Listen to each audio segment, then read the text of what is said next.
Hey everybody, thanks for watching the Arkansas Gun Guy. Appreciate you tuning in. And today I want to take a look at two variants of one of, if not the most popular handgun in the world, and that is Sig Sauer's P365 series. I have here for you the standard P365 as well as the XL variant.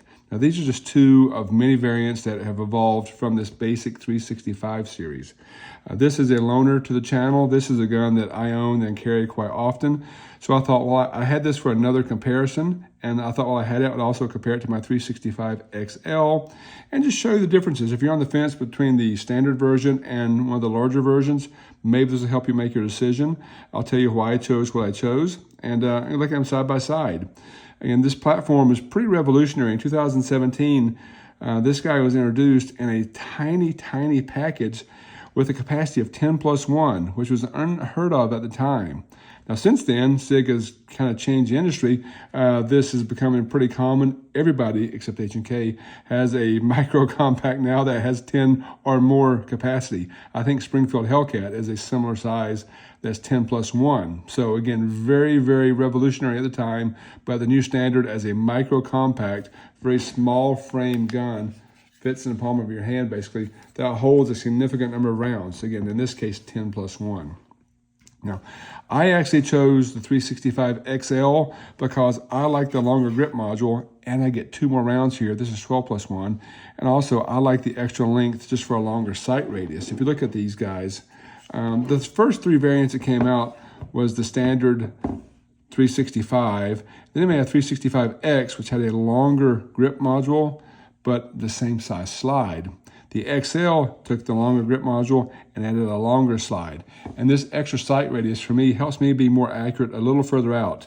This guy, I'm good 7 yards in. This guy, I'm really good 10 yards in. Probably stretch beyond 10 yards. So just not really much used to when I practice with it as something I would carry, concealed carry for self-defense. Now, I also chose for my personal carry a safety because I will do carry with one in the chamber, and I hate to have a striker fire gun pointed at my junk with one in the chamber. So I'm fine having the safety on there.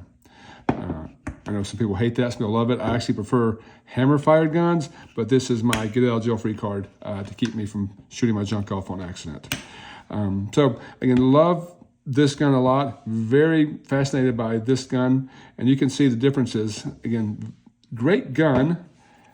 Fits in the palm of your hand, has lots of rounds, super concealable, easy to throw in a bag or a purse. But the reason I chose the XL over this guy, because I love how concealable it is because I already had this guy. I'm a big fan of the 938 series, and for all intents and purposes, this guy and this guy hold the same exact physical space. They're pretty much exactly the same space. This guy holds 10 rounds, 10+1. This holds 7+1. This was enough for me.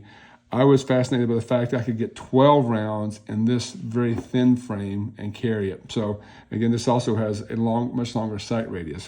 So this longer barrel for me helps me shoot it more accurately.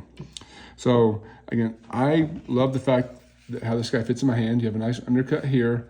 I can get a full purchase and keep all my fingers on the firearm. 12 rounds, that's great.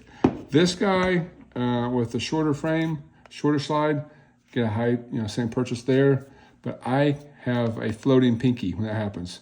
Again, it's not a deal breaker, I can still fire the firearm, but I do have a floating pinky. Now, they do offer mag extensions. This is another 10-round mag that has a pinky extender on there. I'll show them to you side by side. That feels like the better way to go. And Sig is always good at offering aftermarket parts and accessories. Again, fits in there just right. And again, that does kind of solve the pinky problem. Now, I also have an H&K with extended mag like this. I get pinched there. I'm not sure if this guy would do that or not. I haven't tried the extended mag. Now, also on the 365, they offer a 12-round mag extended like this, so you can see them side by side by side. Now, 12-rounder adds more length. It's almost the same size as the XL now. Let's take a look and see. Look at them side by side. It's essentially the same size firearm now, grip length. So this is almost what a 365X would look like with this grip size and that slide. So that is the 12-round extended mag in the 365. The XL, on the other hand, Again, fits my hand nicely, 12 rounds. This magazine will fit in here. You'll see that extends at the bottom a bit, but does lock the slide back. So the magazines are interchangeable.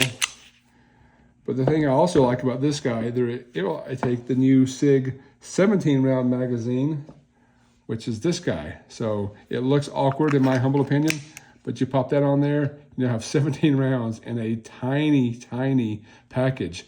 I actually carry this guy as backup and carry it with the 12 rounder in the loaded and have this guy's backup because this is much easier to conceal.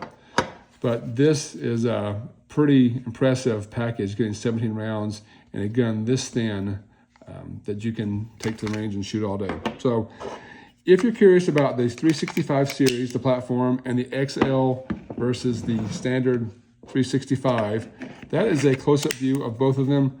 If you have any questions, please put in the comments.